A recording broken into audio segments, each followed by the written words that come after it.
It's getting hot, girl, and it's on their way. I'm good. How are you? I'm off work. I'm peachy. Work is over. I still feel okay. I'm about 85%, which is good. Um, so I'm certainly on the mend. Hey, Keith. I feel good enough to do the live videos. Hey, Beach. So, like I said, I'm feeling much better. I was in a bad way last week. It was pretty bad. All right, I got the sewing machine prepped and I'm ready to do part two. So, what I'm going to do is I'm just going to review part one. I'm going to give everybody a chance to join. And I guess I can share, I think. I think that's how you do it. Alrighty. I'm just going to press a few folks. Big. And I can drop that he's looking at pizza right here. Okay. And perfect. Share that live. Encourage more viewers to share. Share viewers. Please share my live. Thank you, viewers. You can share if you want. You know, I share. It's up to you. So, part two. We will continue with a review of part one. I know what's gonna happen. As soon as I start, then I'm just gonna get like a whole flood of people, and that's what's gonna happen. And everybody will be like, "I'm just getting here. What are you talking about?" So I'm trying to wait. Thank you, Key. Hello, Cindy. How are you? Hello. Is it my life you're looking for? Hey, Key. Hey, Key. I said hi to Key. Chaos. Brittany! Brittany, you should be getting your goodies soon. Like tomorrow soon. So look out. Good morning, gorgeous. What are we making today? We are making a t-shirt dress out of an ICY knit. And I'm showing everybody how to install or properly install a collar um, neckband. Let's put it that way. Knit neckband on a knit t-shirt. So, all right, I'm gonna go ahead and I'm gonna get started.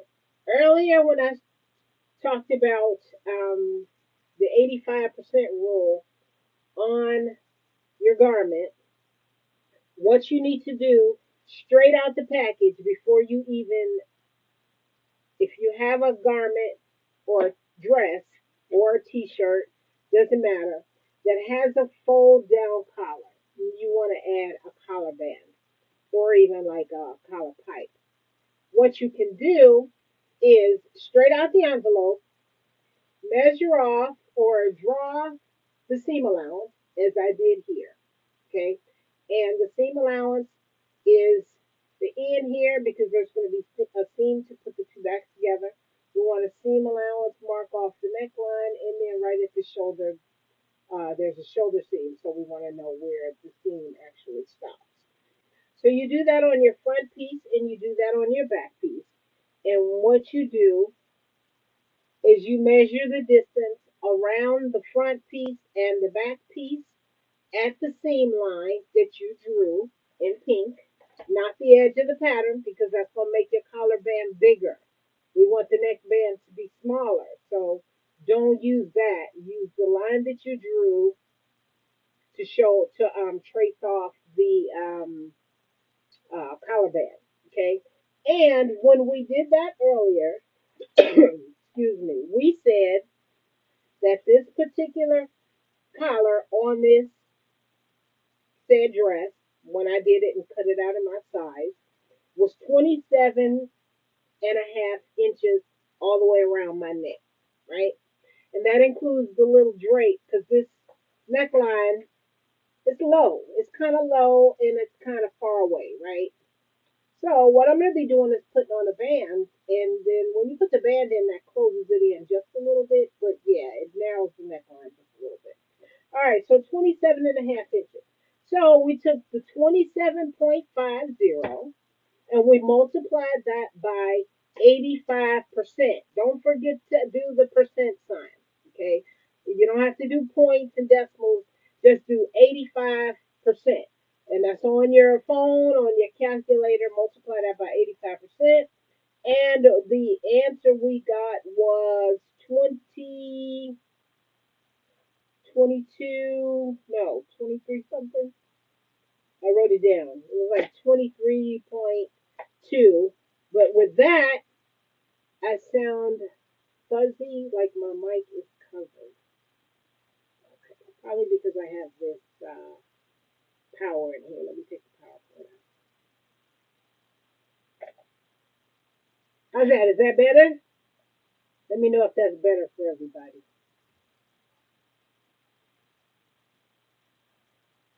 Does that sound better? Let me know. I'll see it pop up. Okay, so anyway, we had the circumference of the neck, which was 27.5. Then we multiplied that by anybody else hearing it? 22. Yes, yes, yeah. Okay, well, yes, these are yeses for me. Ties, I think it's you.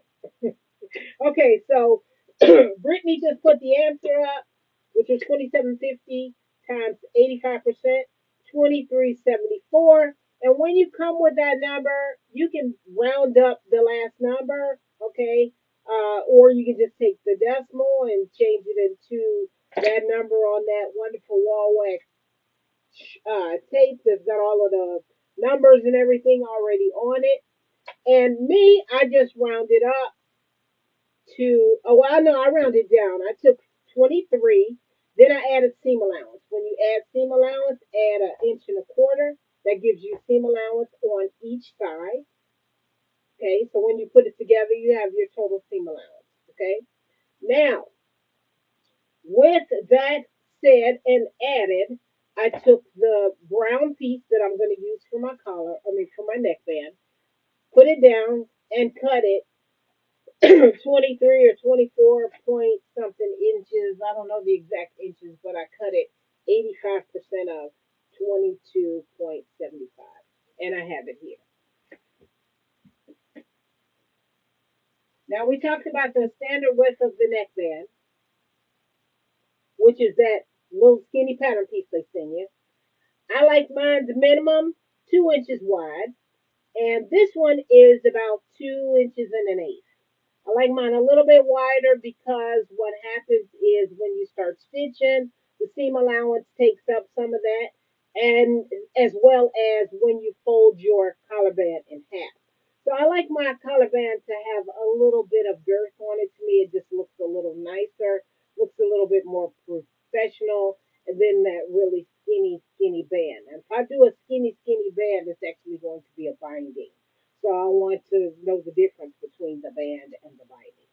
All right, so now I have my piece, which is the result of my 2750 multiplied by 85%. And here is the piece that I'm left with my 2 inches wide, but in my case, 2 1/4 inches wide, because I like a little bit wider. All right, now, so what I'm going to do is I'm going to go to the serger, and I'm going to stitch this together. Then I'll come back, fold it in half, and press it. Why are you mad at me? You're not supposed to be mad at me. What'd I do? Don't you, Carol? I'm mad at you. Oh boy, I don't like nobody mad at me. You mad at me for Shauna. All right, another thing I got to do before I can sew the neckband on is I need to stitch together my front, my back, and my. You're not supposed to tell nobody. Oh my God, she one of them kids that tell everything I buy her for Christmas. Some of that stuff needs to be secret. All right, so now I got to stitch together my front and my back so I can make my actual neck hole. And with the front and the back, I showed you all earlier. I use mesh stay tape. I'm going to cut two pieces of these and I'm going to thin those in the shoulders. Sew these in the shoulders. So when I go over here to the sewing machine, you all can watch me do as such. So I'm getting ready to cut my mesh tape pieces right now. And they're sew in, they are not fusible. And this is what I like to use on ITY fabric or any fabric that is heavy and bouncy, super stretchy bouncy, which is usually spandex cotton. That's when I use my mesh because those fabrics are just so heavy that the gravity will pull them and eventually it grows. Sometimes it gets longer, stretches out of shape. This stops that from happening. All right, let me go grab my goodies and I'm going to turn y'all around to my buddies, my Janome buddies, and I'm going to get the stitching and the stitching.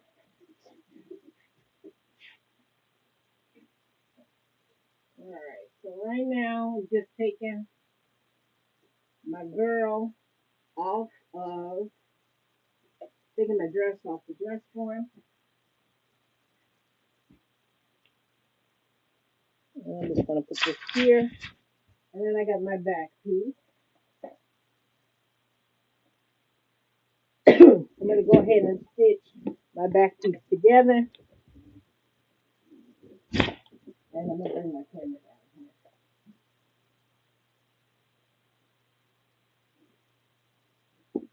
Now I'm trying to feel as many questions as I can for you all. All right. Make sure y'all get a nice little burr of what I'm doing here. Okay, now I have my walking foot on my machine right now. And usually no, I ain't gonna say usually. Every time I sew a knit, I have my walking foot on. The only time I change to a regular knit presser foot, a regular presser foot, is usually when I'm sewing a cotton or a heavy texture cotton, because it glides underneath the presser foot. But other than that, I'll keep my presser foot on. It does not have to, I do not have to have a stable knit in order to use my walking foot.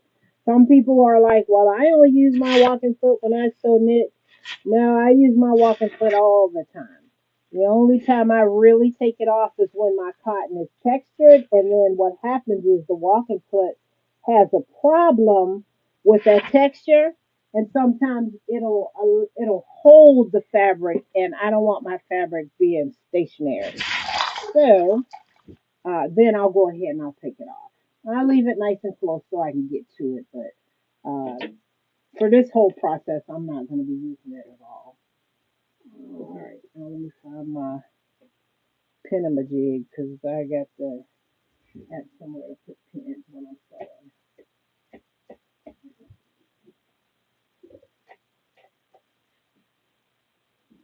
Okay, I apologize if that was an uncanny view. You say good evening. Good evening, cake artist. How you doing? All right, so now I didn't get a chance to hand stitch uh, my little put together pattern matching right here. So since I didn't get to hand stitch it, I'm gonna be stitching this really slow. I'm gonna be using on my machine for the lightning stitch because this is an ITY knit. ITY stands for interlock twisted yarn. So this is a really, really stretchy fabric, but it only has stretch in one direction, only in east and west, not in north and south. So whenever you do, or whenever I do a lightning stitch, which is this one right here, let me get it right here so I can show y'all right here. Whenever I use this stitch right here, I don't use the default. It's too small. It's too hard to pick out, and sometimes it'll perforate the fabric. We don't want to be peeling our fabric apart like perforated letters. So what I do is I open my stitch up. I open my stitch length to 1.5. Let me put it on there right now. I open my stitch length or my zigzag length up to 1.5, and I open up the length to 4.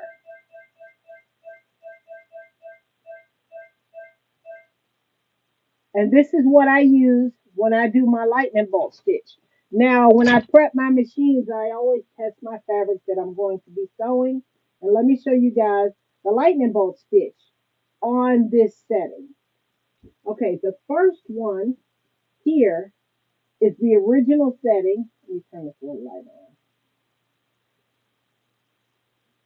This first one here is the original setting.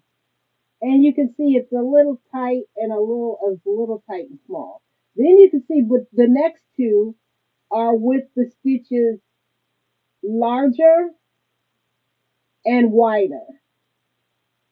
Okay, then I go and I turn it to the wrong side, and it's still a nice stitch that allows me to have a straight stitch that I can stretch and press open. It's still nice and strong. You don't see the stitches coming through. So that's what I do. I open up my lightning bolt stitch so it's not so little teeny tiny on the machine. I just make it bigger. It's easier for me to work with. Yields the same result. So when you start using that lightning bolt, that lightning bolt stitch on your machine, go ahead and open it up. Don't spend 2 hours sewing a straight stitch because you got the stitch is this big and the machine's going. You should be moving along pretty quickly. It's going to save you some time, and it's going to save you some frustration if you mess up and you have to pick those out. All right, so now I'm going to go ahead and I'm going to stitch this center back seam.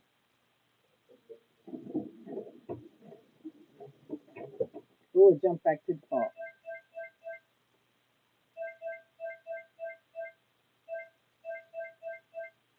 All right.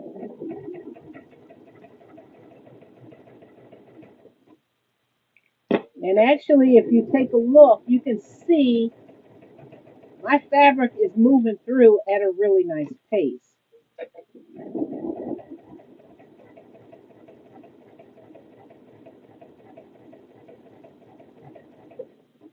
When I'm sewing to preserve stripe matching and that kind of thing, sometimes I slow up at the stripe, but try not to let the pins go underneath your presser foot because that just happened to me a couple times and I saw my fabric move.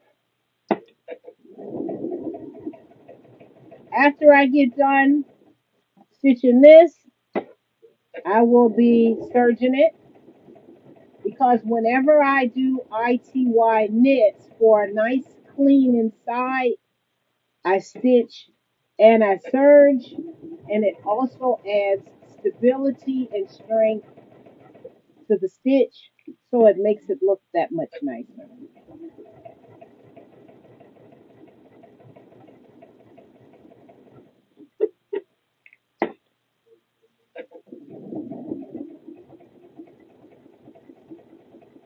Now I'm slowing down just a little bit because I went off a little, and that happened, but it's okay.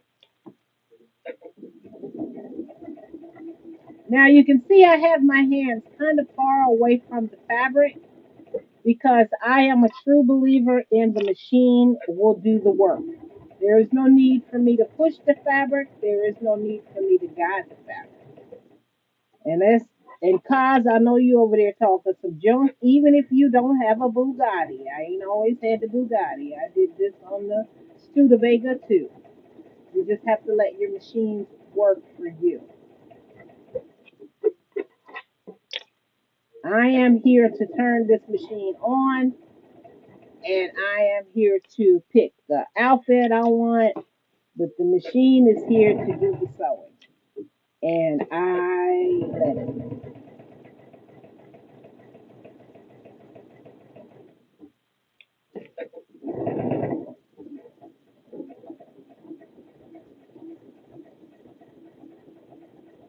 Got a pin going in. They're kind of going in on an angle now, so I got to kind of watch my speed here. And here's another thing. I noticed a lot of you all are really fast speed sewers. Slow down and keep that stitch on the line.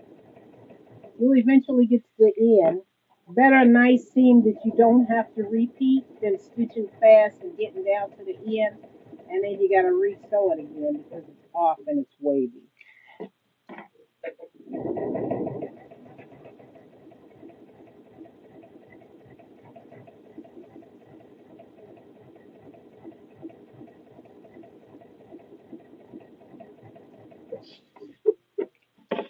All right, so far so good.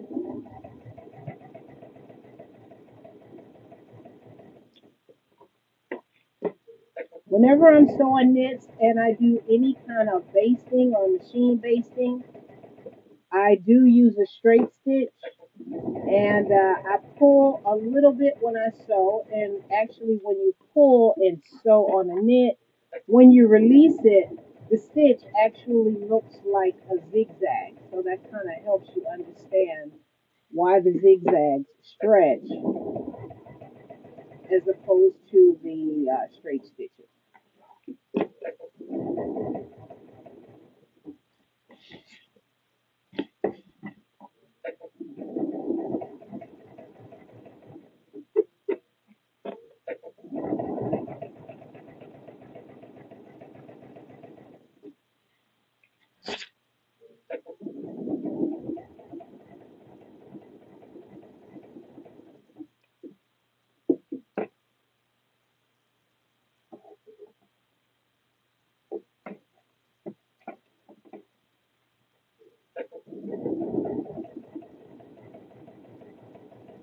And what I'm doing here is just applying a little bit of pressure on the fabric right before it goes under the foot to keep my batching in order.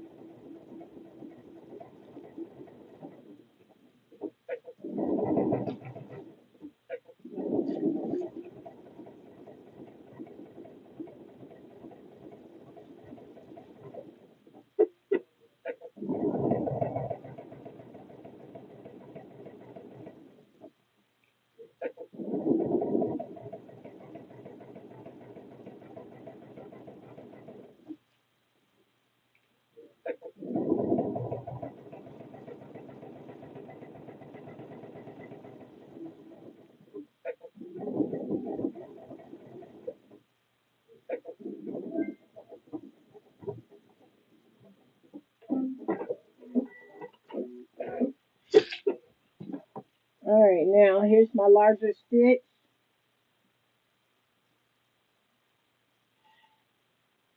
And this is the lightning stitch. And everybody can see that lightning stitch. It's much larger than it normally is. I don't have any skips because I always do my test. Like I said, this is a ballpoint stretch needle. The only time I use stretch needles is when I have fabric that contains lots of elastic. And there's a lot of elastic in an IT wide knit. Okay, so now I'm opening up so I can show you guys the pattern match. And you can see the chevron here. And the match looks nice.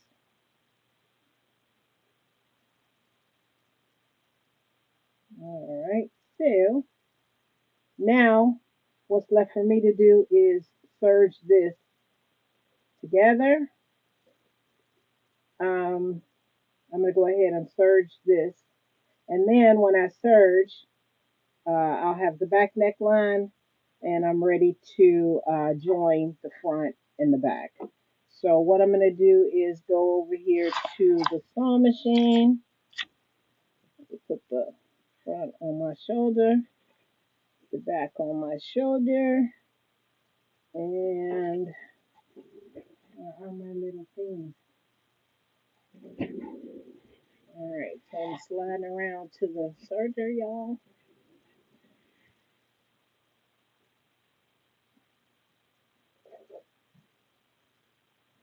Hold on one second. Let me try to find my little tapies. I can't find them. I can't find my tapies. Oh, here they are. All right, I found them. I got my tapies. All right, let me bring y'all over to the serger, or the server, as my grandson used to call it, the server. All right, and here's a little server tip. In my serger, I have universal needles, and universal needles, excuse me, they are just that, universal for stretch or knit fabric. So when you put your needles in the serger, the universal needles are fine. I like to keep my regular stitch even with the mark of the right or the left needle. That's where I like to keep my stitch. That way I know I'm not going too far into the original stitching.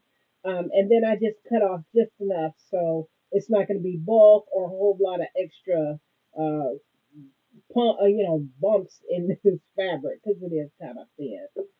This is not a beefy ITY like the blue one I did not too long ago.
I don't know why I do this, but whenever I get done serging, I always like to wipe the seam, making sure that there's no bubbles and that there's nothing loose. And then too, when you do that, it also gets out any stretches or any wrinkles or wobbles in the actual fabric. Are you talking about my baby here? Oh my God, I love this thing. All right, so now, normally I would get up and press. And I'm gonna save the pressing. This is driving me bananas. But what I do is when I get done pressing the third seam, I make sure I serge and clap it to one side so that it lays nice and flat. Okay? Hey, Miss Tata. All right, so now I'm actually getting ready to put in my little seam tape, my little shoulder tape. I got my front and I got my back.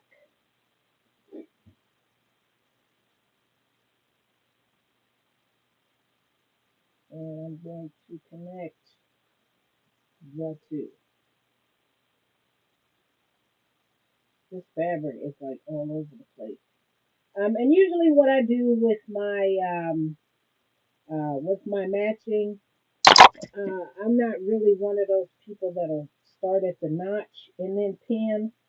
I need to make sure that my ends are good. When I see the notch and I see the notch on the other side, I'm like, okay, yeah, I got the two right pieces, but I need to make sure that I got enough fabric on each end. So it's more important to me to match the length and the width of the pieces than it is to match the notch because sometimes your notches can be off. And so if you're judging your sewing by your notches, then your garment's going to be off. So sometimes you gotta not ignore the notches, but just acknowledge that they're there, that you have your pieces correctly aligned, that you ain't sewing the sleeve to the leg. Notches to me are like puzzle pieces. They help you put the puzzle together, but you ever put that wrong puzzle piece in there and be like, why ain't this fit? Yeah, been there, done that. Alright, this fabric is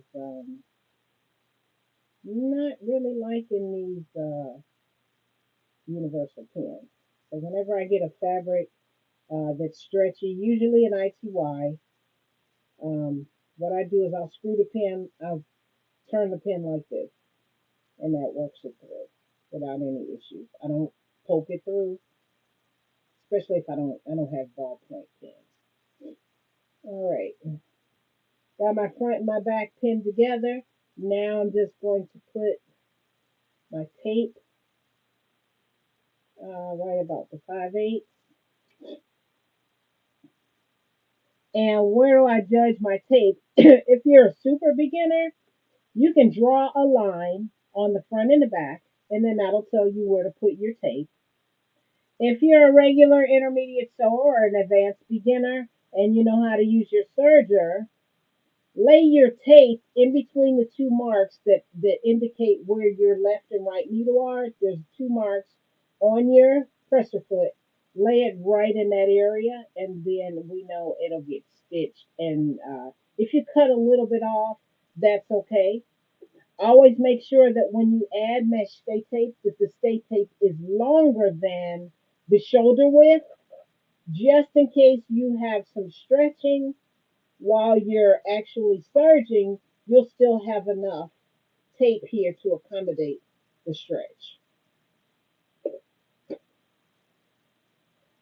Okay, and then I just saw because they're never the same length. If you ever go in and your serger and you're getting ready to stitch, and then when you get done, you got one end that's hanging off that's longer than the other.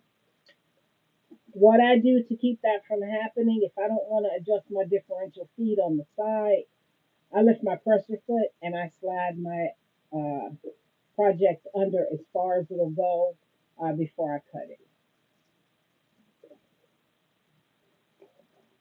It's just so much. It's so much fabric. All right, so there I'll go, y'all.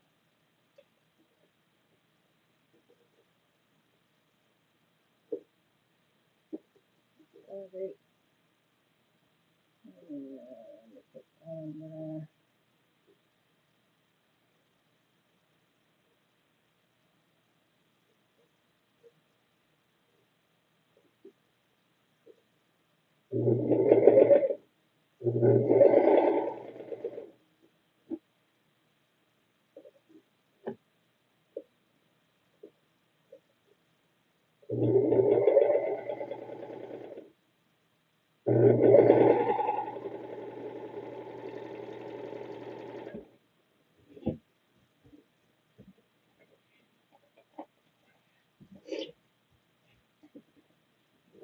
I cannot live without my.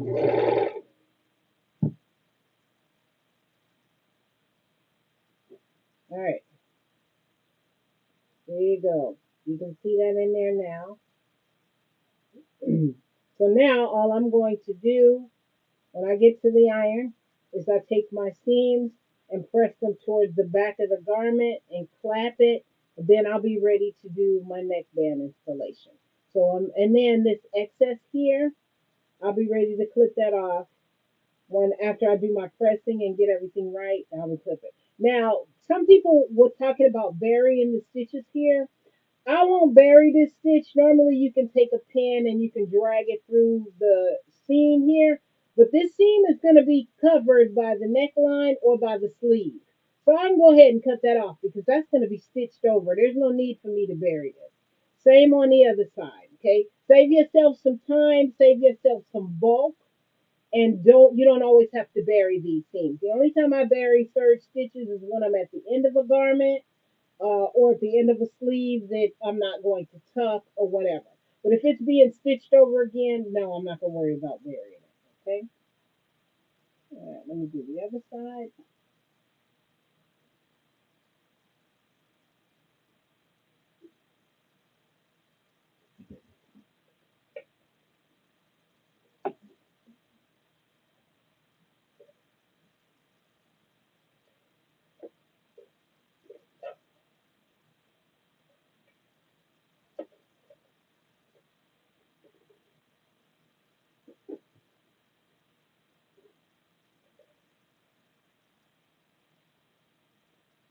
The edges of my table are kind of rough.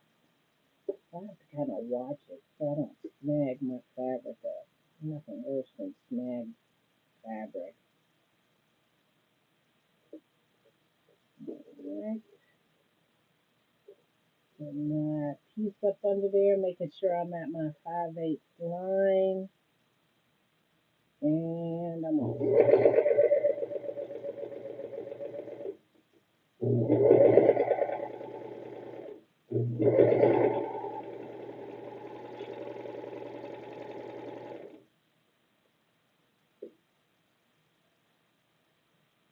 Alright, now I got a little excess here. It's in the seam, but I do have a little excess, so I'm just going to trim it off.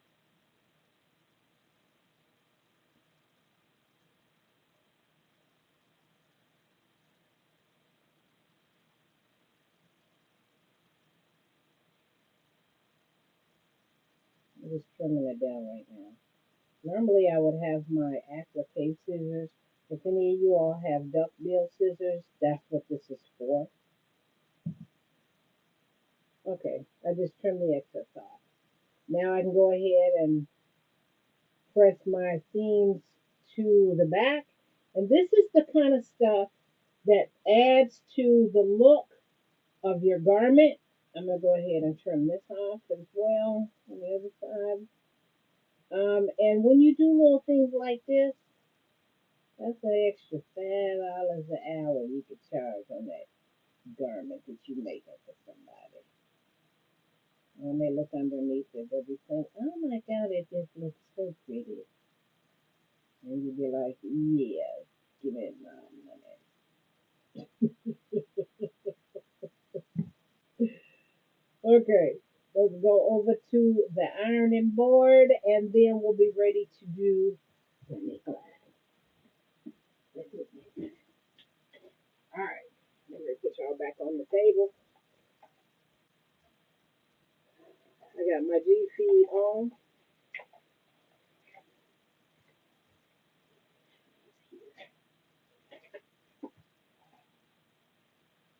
I forgot to do this.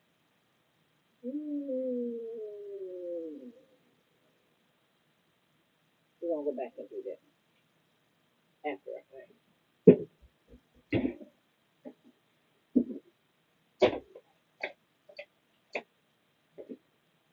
Okay, that away. All right, now I got my back done. I got my hole right here for my neck. Putting it on the wrong side, and then I know what I need to do.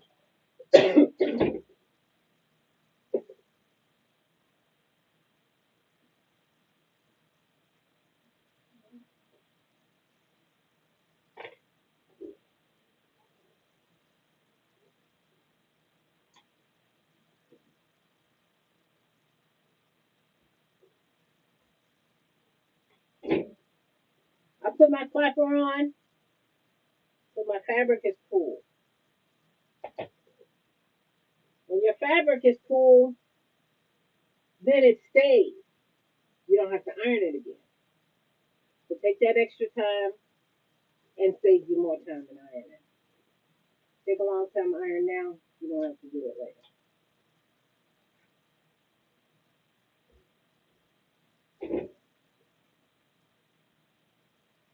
And this is the only time that I'm going to have to iron my shirt. I see a lot of people ironing and ironing and ironing. You only have to iron once if you give yourself the time to let the clapper work. Let the clapper, let the clapper work, and let the iron work for you, and you don't have to keep pressing your garment. Now, y'all may see me ironing, but y'all don't see me ironing and ironing and ironing in the same spot. There's no need. All right, I'm going to do this back seam.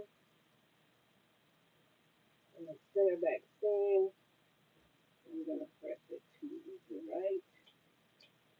And I usually follow up my clapper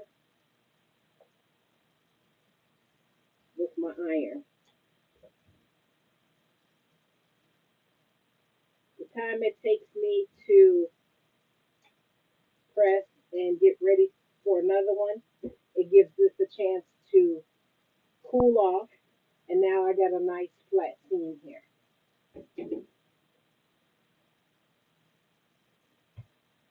All right, now I can move down.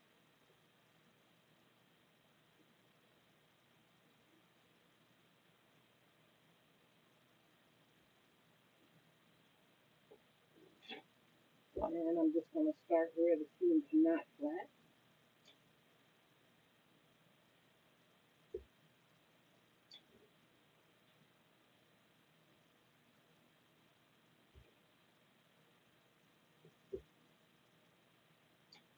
I do a little bit of pull on the fabric, not a huge pull, but just a little pull. What that does is that keeps the iron, that little fold from happening right there at the seam. I don't know about y'all, but that bugs the shit out of me.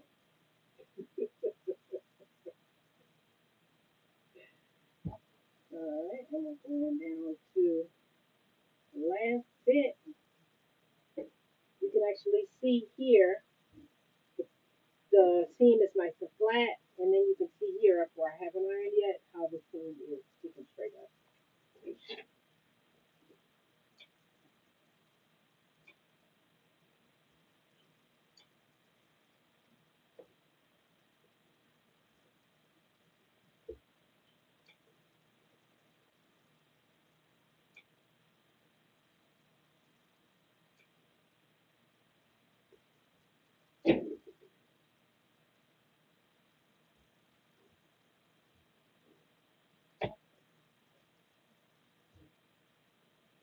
So now on the other side to press and check the seam. Let me bring the iron down. I mean the telephone down so you guys can actually see. Seam is nice and flat. There is no buckles and no, no folds because you always do a nice pull, just a little pull on the fabric when you're doing the pressing. It doesn't look like it needs to be pressed again on this side, but I always check just to make sure if I do get a fold or if something's not right, but this looks fine. Okay, really happy with the way that turned out. It's like the front of the dress. So the front of the dress was a design element here.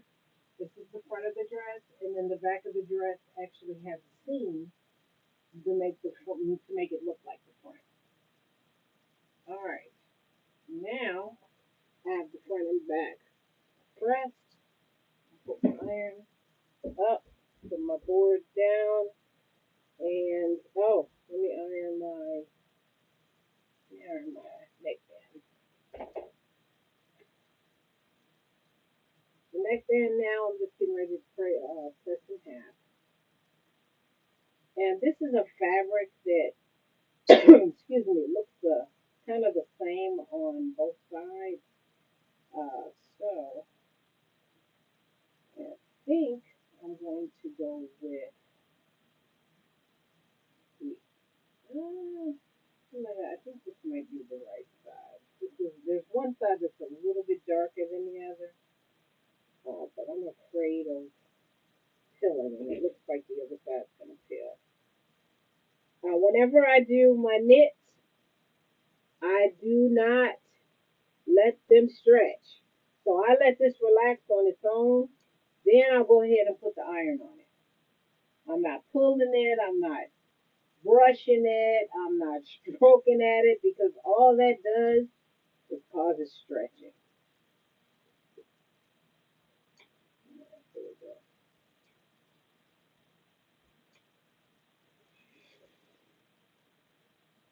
Whoa, boy.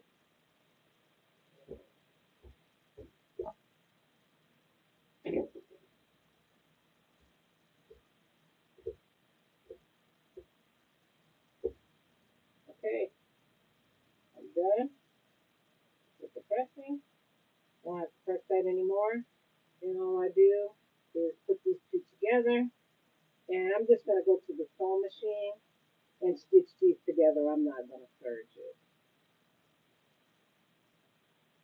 because I can finger press this thing nice and flat with a All right, let's go to the sewing machine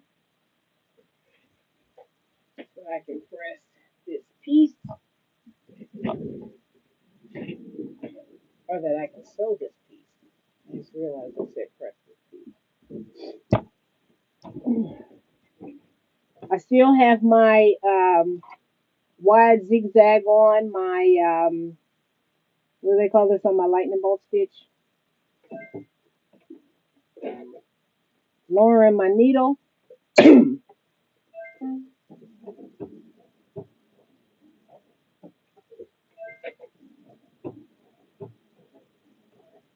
on now, let's go backwards. Don't want to go backwards though.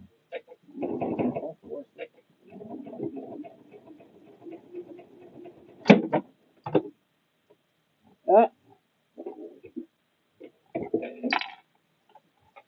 Malfunction.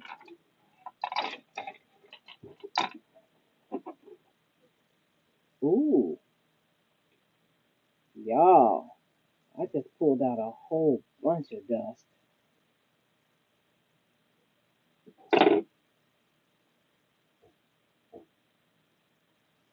Okay, now, see what happened here?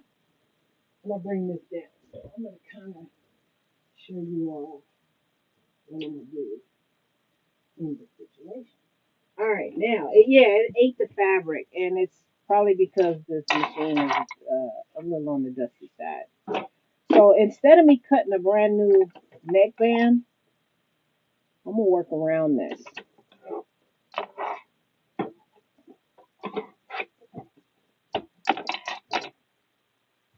Okay, so my seam allowance is 5/8 of an inch.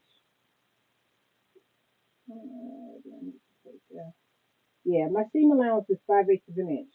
I'm not going to worry about that because that's going to be caught into the seam allowance. What I'm going to do is I'm going to cut as much of this hairiness off as I can. Let me do that right now because I feel like I got like a little bit, yeah, I see a little bit of a knot in here. But I'm not going to worry about it because the serger's going to eat that off. And I'm just going to stitch it again.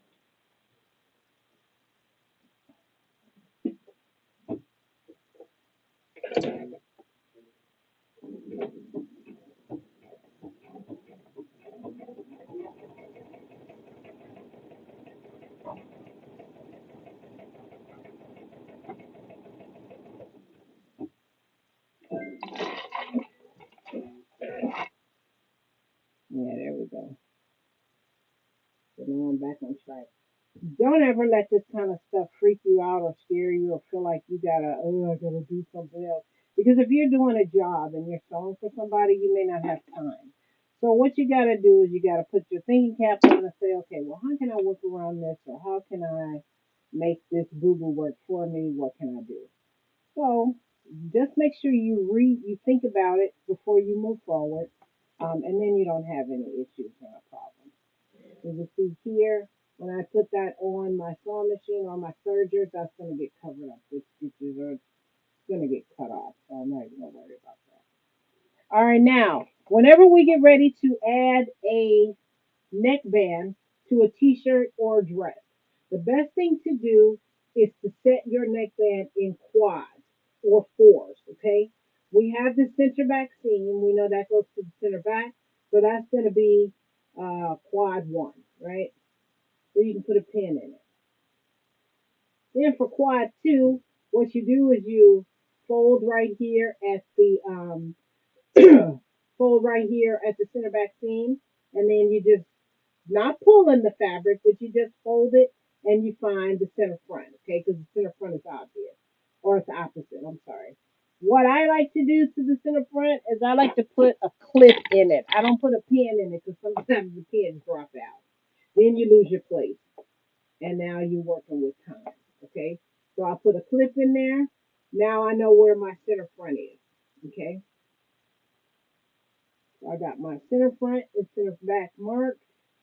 You can also do like a little triangle clip so you can really see it. Now we're going to do the other quad, which are the sides. Then you just take the center front, match it to the center back seam, and now we're going to do the same thing. Let's put a little ink strip there. And then here.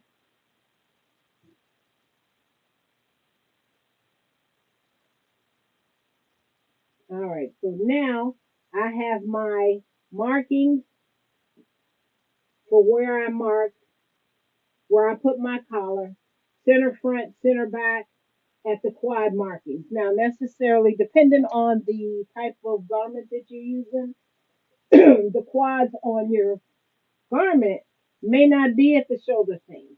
And in this particular case, for this particular garment, it's not at the shoulder seams, and that's because the neck is so low in the front. So what you got to do is mark the quads on your garment. And I'm going to do that. I have my center back seam, right? So what I can do is we connected these two at the shoulder seam. So match your shoulder seam and then go ahead and pull the front, looking for the front. All right, so there's my center front, and I'm just going to do a little snip. Doing the same thing for the back, matching the shoulder seams because this is where we sew the pieces together. And then, okay, my center back is, of course, in my seams, so I know that's working. All right, so now to do the quad, since I know that the front dips a lot lower, I match the center front and the center back right on the actual seam, not the serge, but the actual lightning bolt seam. That's where I'm going to match.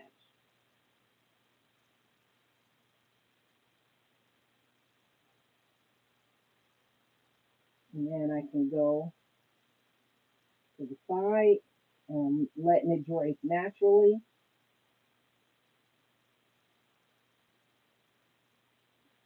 Trying to keep it even here. All right, I'll get there. And doing the same thing. Here for this side. So now when I put my neckband on, it'll be even stretch. When I do my stretching or my placement and start my stretching, it'll be the same all the way around. Okay, so now I have my four marks. I have my center front, my center back seam. I have my quad marking here. I have my other quad marking on the other arm.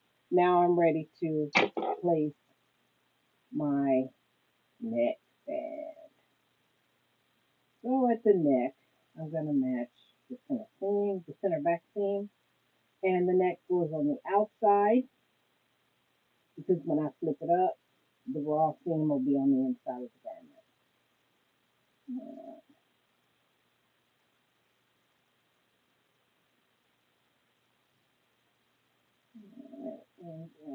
front. And because I ironed my neckband here, holding up really nicely, I ain't gotta be fiddling and messing with it. And then on the side, a few more marks here on the side.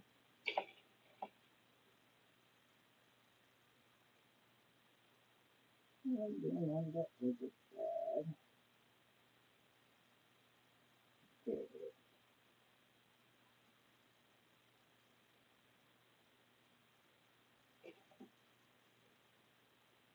Okay, now it's up to you to decide how you like to um, stitch this with the band on the top or the shirt or the dress on the bottom. You can see here that I'm matching the quads and that the neckband is shorter than the actual dress. So when I do the stretching, it'll be even. Just did a neckband last night and the quarter tip you should have saved. That's all right. I'm gonna have this up, and you will be able to work the quarter tip. And I think a lot of people assume that the shoulder seam is where the second set of quadrant is. We all know the center front and the center back. A lot of people seem to think that the shoulder is where it is. Sometimes it's at the shoulder, but when you have a neckline that's dipping low, the neckline is actually longer. So it's the distance between the shoulder seam and the center back of the neck is way shorter than it is to the center front of the neck. Okay. So just remember to do your quads and that'll even everything out for you. I'll take this off. I'm going to change my machine now to a straight stitch. I'm going to do a base stitch. Okay. And I like to base my neckband on first.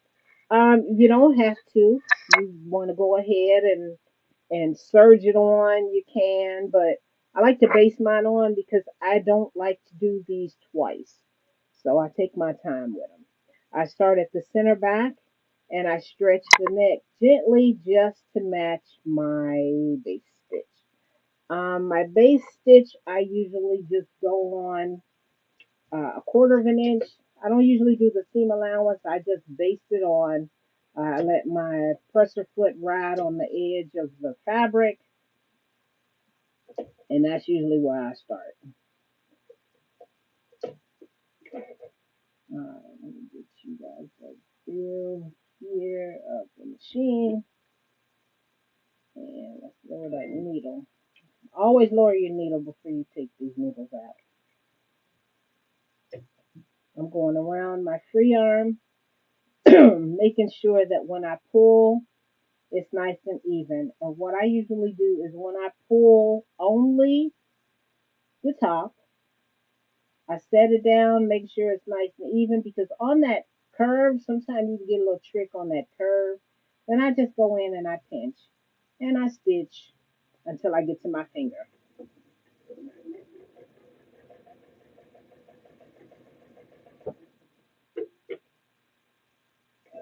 Then I stop and I work to the next pin.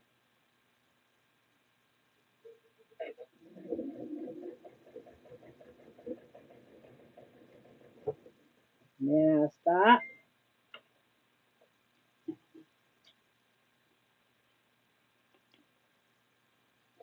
Lift that up. I got a little caught up under there. Alright, then I'm pulling and I go halfway. And you can actually mark, you don't have to just do quadrants. You can take them quadrants and fold it in half and make yourself 4 more marks if you need to. It don't matter.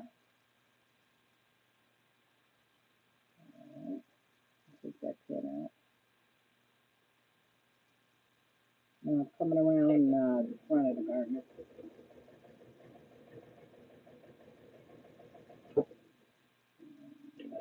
And I'm going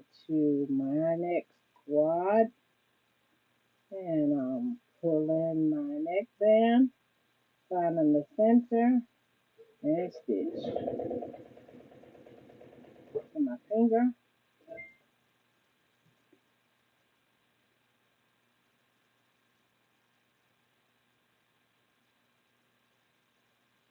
Uh-oh. Oh no, I didn't do anything.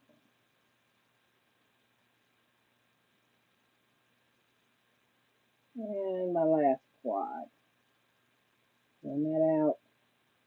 There's the back. There we go.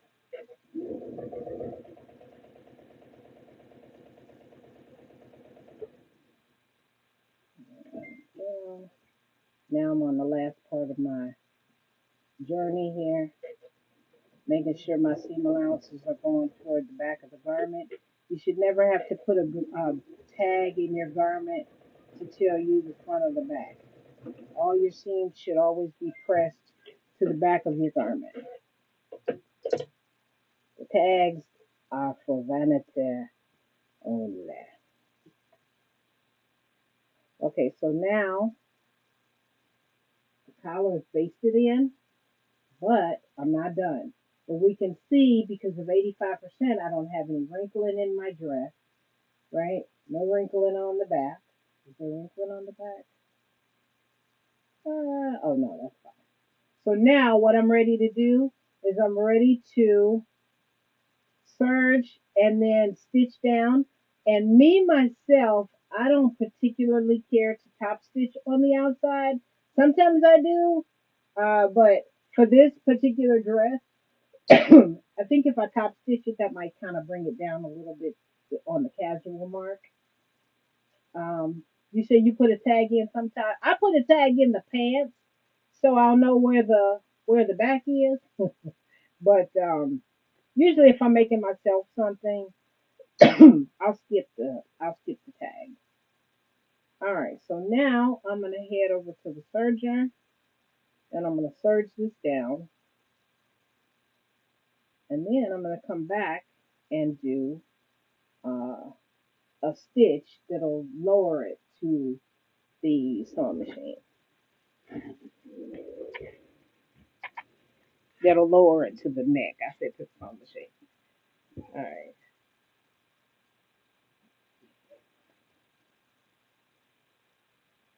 All right, now I'm going to serge. Let me find the back. All right, here's the back. I'm going to serge at a quarter of an inch.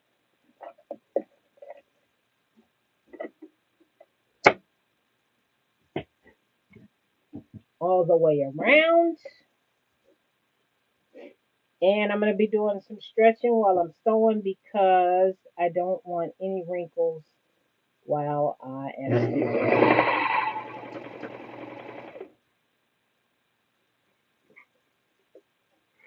I've got to get more room.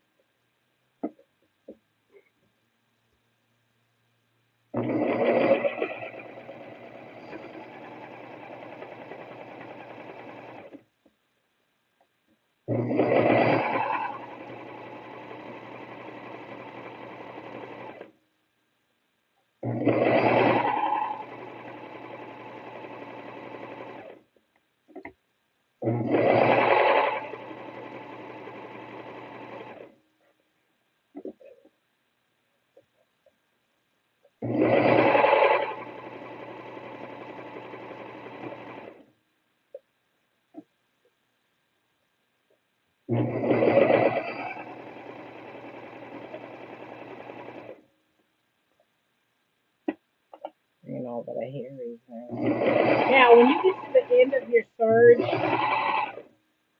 continue to serge till you meet where you started, and your knife should just about be missing everything where you started, and mine is just missing. As soon as your knife clears your fabric, what you want to do is turn your fabric on an angle or a 90-degree corner, and then come all the way. Don't pull it out towards the left. Turn your fabric to a 90-degree angle and continue to come off.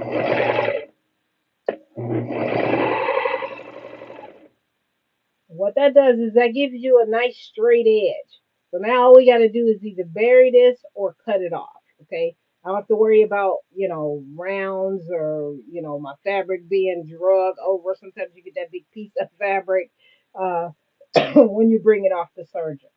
Okay. So now I'm on my last step.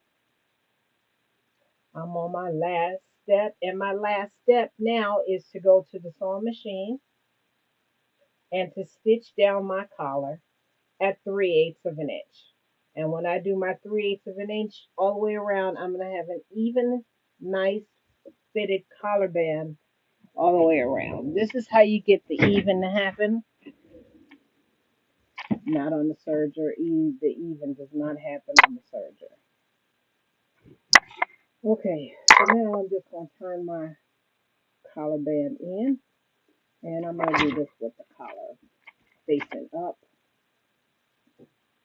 And I'm going to start at the back. And I'm going to use a straight stitch. And then for my straight stitch, I'm going to open up the stitch length to 3. I like 3.2. 3.5 is a little bit too big for me, and 3 is a little bit too small. That's a personal preference, but I prefer to open my stitch length up to like 3.2 on this machine because I can. All right, so I'm getting ready to do a straight stitch. And then when I do my straight stitch, I'm going to tug it just a little bit so I can make sure I can get my big fat head in here. And I'm on the 3/8 inch seam line.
I have a feature on this machine that ties a knot before you cut the thread.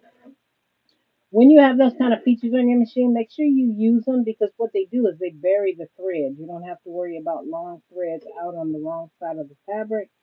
Um, it just adds to that much nicer of a look. All right, so now here is the finished collar before it's even pressed.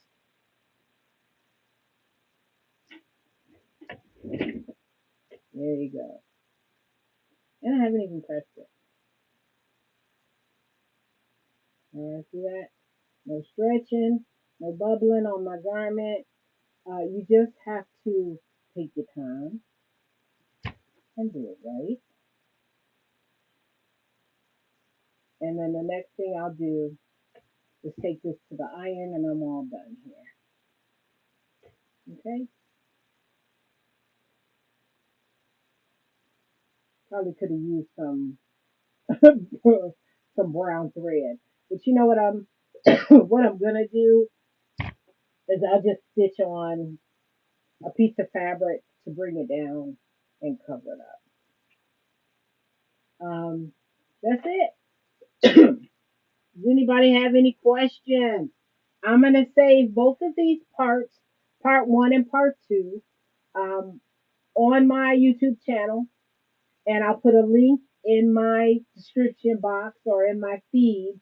So whenever you need to use this tutorial, you can go right to it and make yourself a nice neckline on whatever it is that you're doing using that 85% rule, and you should be good to go. All right. So you guys will see me in this dress, I guess, maybe this weekend, I guess. I don't know. All right.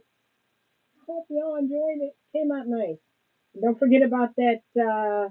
Remember we talked about when you match seams, make sure you baste it first. That's why that's on point. You baste it first and then you serge it. And then that keeps it from moving. Did I top stitch on the serge seam allowance? No, I did not. I did not top stitch the third seam allowance. If I'd have top stitched on the seam allowance, you'd have seen it through here. What I did was I stitched the collar to the dress, and then now you can see where they're joined. That's what I did. That was one measure circumference, then multiplied by 85%. Make sure when you measure the circumference, you measure it according to where the seam line is. This line right here, not the edge of the pattern. It's going to be bigger. Okay. So yes, that was the formula. All right. Works every time. Anybody got any questions? No. Oh, make the put the seam allowance on the pattern first before you even lay it out to cut it out. It'll be done.